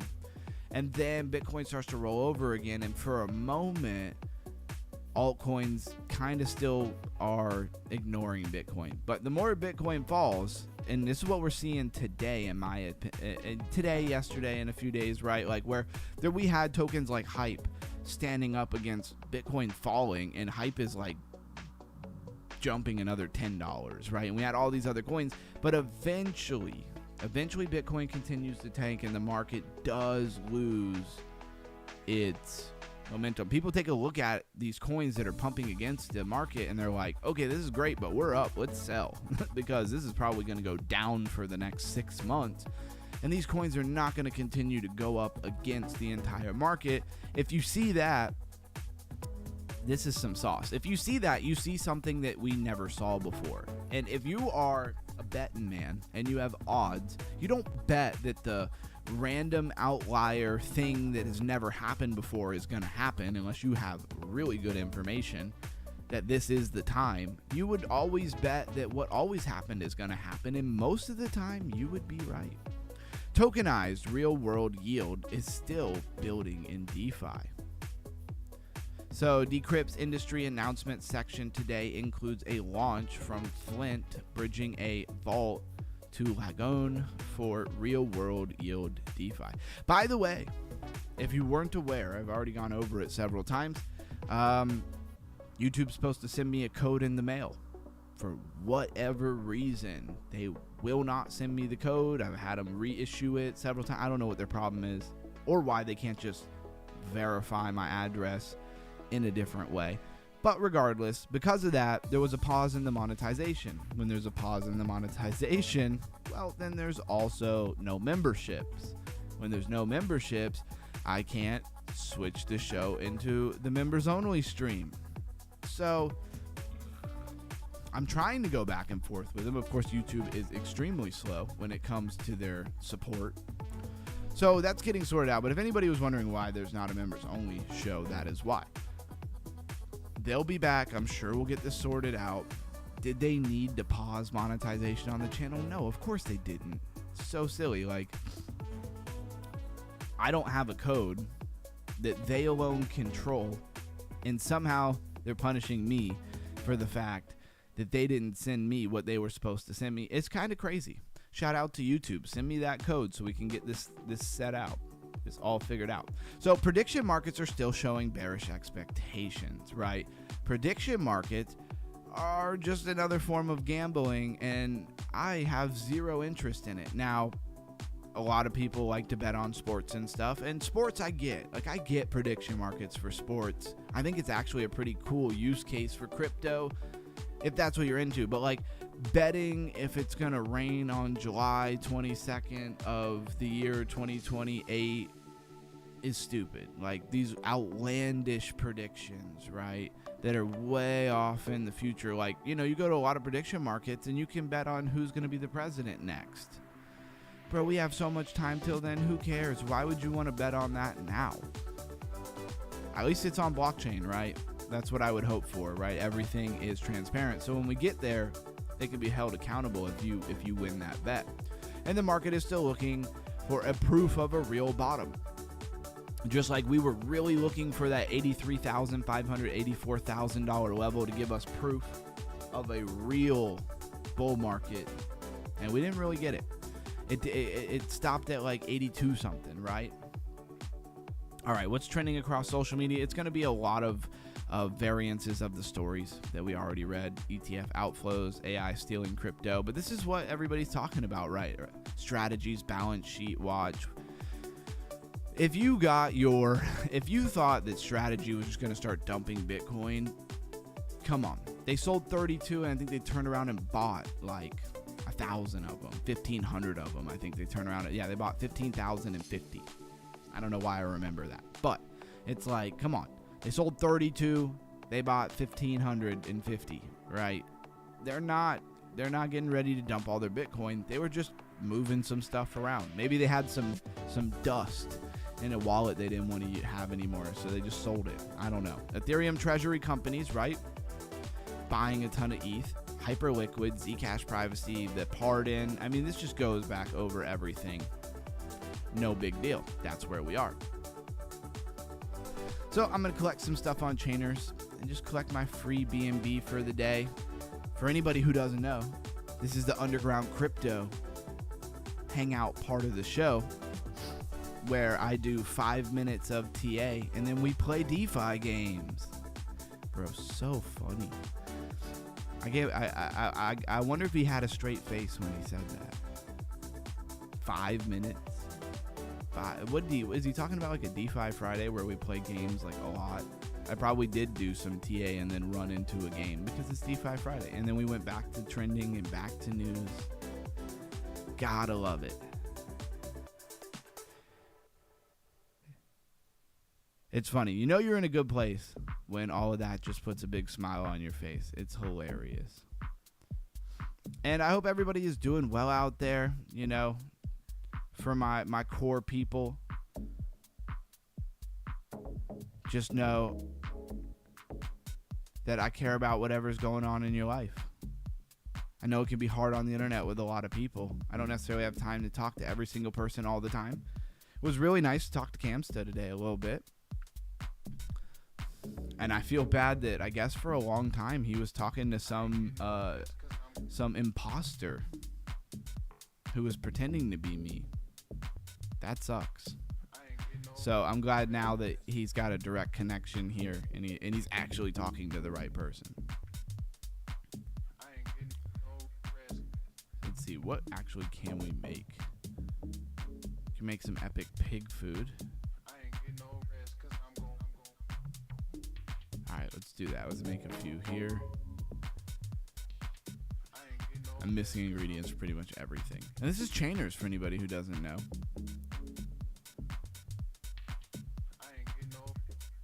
I think Chainers could build into something pretty cool. They just got to keep integrating and doing different things, making money and not giving too much value away.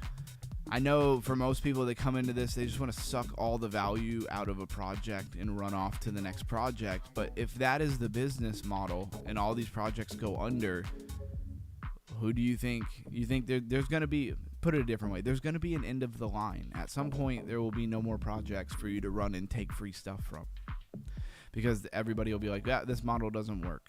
So they have to be a little stingy with what they give you. You might not like that. That might keep you from participating in stuff. It's fine. To me, it's the right thing to do for the overall growth of a project. Now, they can still go mess it up all by themselves. They don't even need all of that stuff. But it gives them a much better shot, a much better chance of making it in, I don't know, whatever you want to call it, DeFi gaming. This is more of a yield farming kind of game. Gamified yield farming, right? Now this game, honestly, nothing exciting. It could be kind of fun to just zone out and just fire at everything.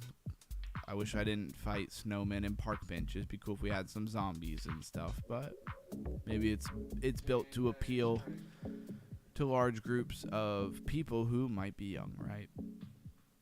I just got to get to 1,000, which doesn't take very long, and get my free item from my farm. Again, this is the Underground Crypto Hangout. What am I doing? I'm just kind of trying out some different things in the world of DeFi. So over time, we can see what has any kind of value at all. You know, one day Chainers could become a big, it's unlikely, but household name. And we'd be like, well, we knew about that thing a long time ago. And we'd be ahead of everybody who comes running in later. And that could be to our advantage. Or it could never be anything. But either way, I take that risk for you, so you don't got to worry about it. I check things out for you, so you don't have to worry about it. Shout out to Fogo Fishing. But y'all just keep running. One day it's rather going to be a win, or I'm going to forget that I even did it because I put like $20 in it. No big deal. People buy scratch-offs. Come on. Most of you guys have probably bought scratch-offs in your life that didn't win, amounting far more than a couple $100. And nobody acts like that's, you know, people, and you know what I said a long time ago is, you know, I'm not going to buy any scratch-offs anymore, ever. If I want to buy a scratch-off, just throw $5, $10, $15, $20 in a meme coin that's got a little bit of clout rolling. And who knows? That thing could pump it 2 years later. It could just take off. When you buy a scratch off, it's like right there. You scratch it off. You either win or you don't win. Some people like that dynamic, right? I'd rather just hold it. I'd rather hold my scratch off and maybe randomly win later on down the line. Because let's face it, most of the time scratch offs just lose. You don't make much money on scratch off. And if you're not buying at least a $20 to $50 scratch off, you're not really going to win anything anyways, right? The pool is not big enough.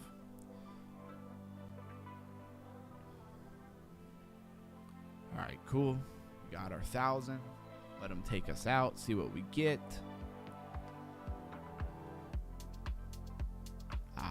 They keep giving me legendary fertilizer. Like everything I need to upgrade needs like regular basic fertilizer. It's crazy.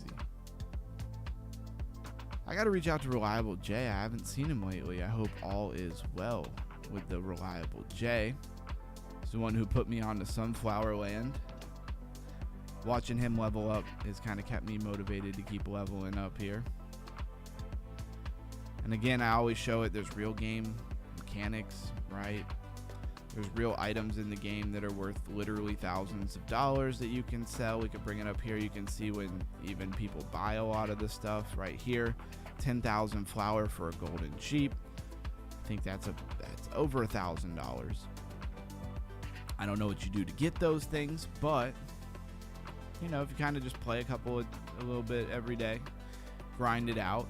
If I even found some items that were worth like $15, $20 and people bought them often, I'd sit here and just that's all I'd focus on, making those items and getting my $15, $20 per item. Bring in, if say you brought in $100 extra a month, assuming you didn't have to like play for 10 hours a day or even 2, but if you play for like an hour a day and you actually turned a couple $100 a month, well worth it if you ask me. These sunflowers grow so fast. I almost like plant them as they actually come up. Gotta buy some more axes. And it's got a little bit more dynamics to it. Is it Call of Duty style gaming? Of course not. It's like Farmville for DeFi. And if you don't like that, then don't play it.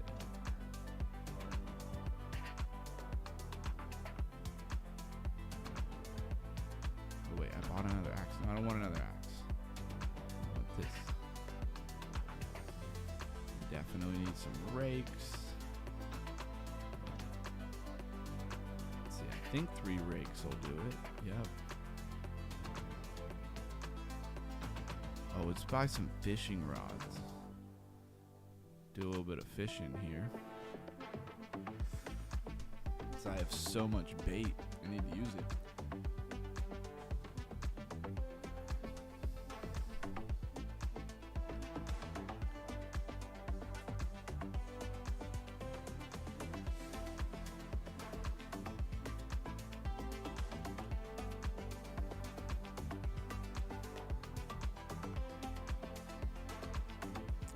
I need to figure out where exactly this Sunflower Land community lives. Probably on Discord and Twitter and stuff like that. Pretty confident in that. Reliable J said they have lives and stuff often. Really interesting stuff. I think that's where you learn the sauce to get ahead here. Just like any game, good old YouTube.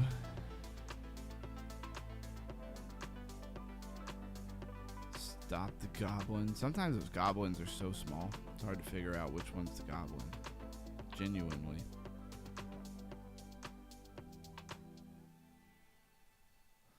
Let's see, I needed those for a delivery. We got a stone delivery and sunflower delivery. Oh, I do not have enough sunflowers. Roll over to the plaza. Gonna need some cash injection here.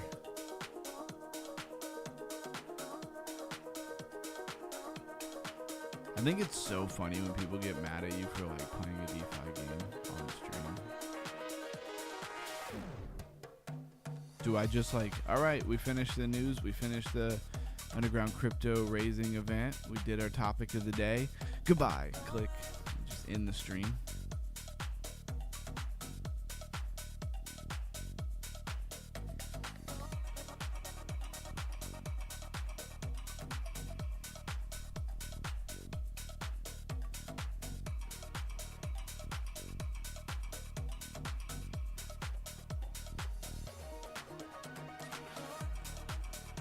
Didn't realize Fogo Fishing hasn't been live this whole time.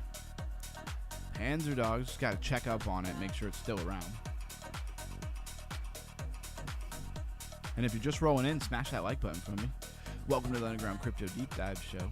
This is the end of the stream where we play DeFi games. Not that we're about to hop off, just that we've done a lot of stuff. We've been live for about 2 hours here.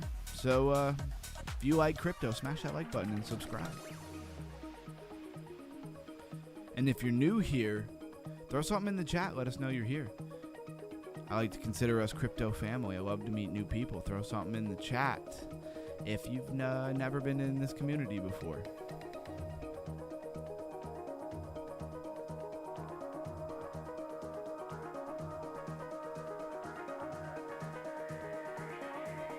Oh, he caught me with that rocket.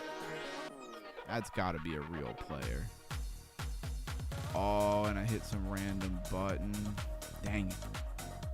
That's what I get. TM Hustling, when he used to come to the stream, he used to always remind me to put it in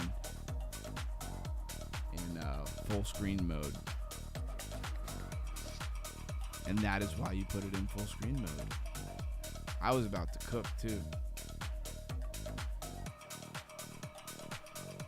Played myself. Well, just want to make sure that Panzer Dog's still working. For a while, we were having trouble connecting to matches, and the whole website was down for a while. That was troublesome. There we go. Oh, they changed that. That was a little bit of abstraction there. It made it easier to use.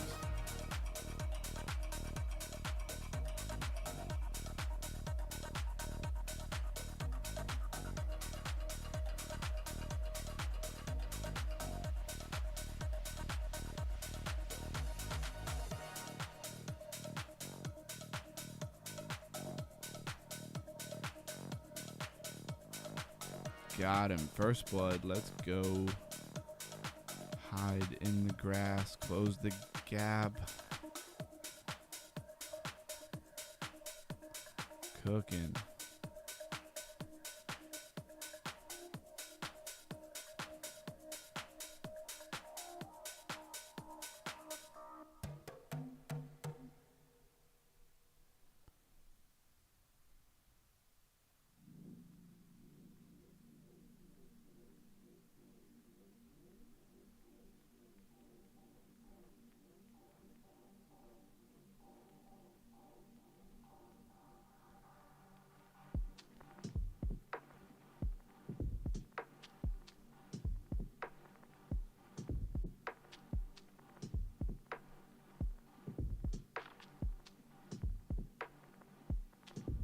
Let's go.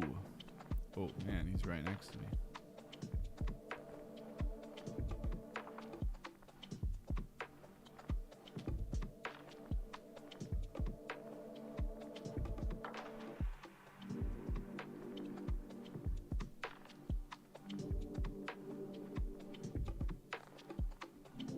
Come on. I'm missing. Gotta get MVP. Top dog for this game.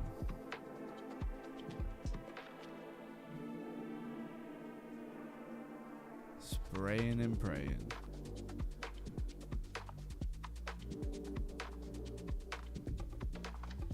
What are we at? 44 seconds, 1 kill left. I think it's gonna be this guy right here. There it is. All right, cool. Panzer Dog still works. Love that.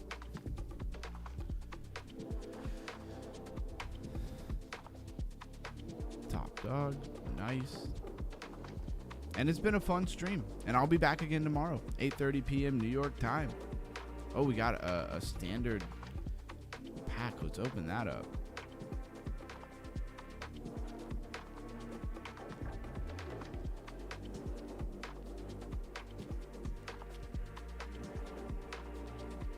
We want to go to inventory. Grab our pack. Let's open this up. See if we get something good. Please be an actual part. No, it is not. Jimmy Villain says, thanks for the IQ pump. Catch you tomorrow, my brother. Peace. Yes, absolutely. Thank you for being here. Appreciate you more than you could ever know, Jimmy Villain. And of course, all my undergrounders, Melissa, everybody who stays to the end of the stream. You guys, definitely MVPs. I will catch you in the next one. I don't know what happened to Blues guy. He must have fell asleep. All right. Everybody have a good night. Stay underground. Stay crypto. And as I say in all of my reels now, think long term. And I will catch you in the next episode tomorrow night, 8:30 p.m. New York time.